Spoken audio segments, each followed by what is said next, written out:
Hi guys, দেখতে পাচ্ছ আমরা আজকে কুরবানির গরু নিলাম।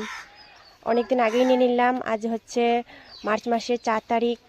তো এবার নাকি গরুর দাম অনেক হবে, তা বলে আজকে আমরা গরু কিনে নিলাম। তো তোমাদের দেখতে অনেকটাই ছোট লাগছে, কিন্তু ছোট না, আলহামদুলিল্লাহ অনেক বড় আছে। তো কেমন লাগছে আমার গরুটা বলবেন, সবাই কমেন্ট করবেন যে ভালো আছে কিনা। আমাদের কাছে অনেক ভালো। এটা হচ্ছে আমাদের কষ্টের গরু। তো পরেরটা পরে দেখাবো।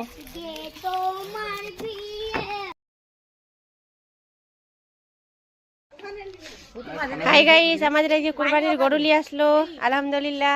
এই যে অনেকদিন আগেই আমরা নিয়ে নিলাম কুরবানির গরু। কেমন আছে আমাদের কুরবানির গরুটা দেখেন।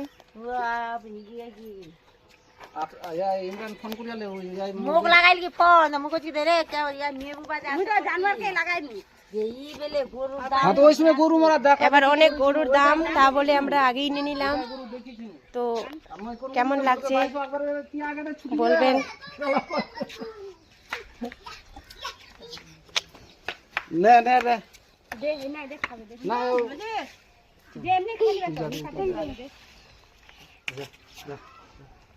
খাতা তো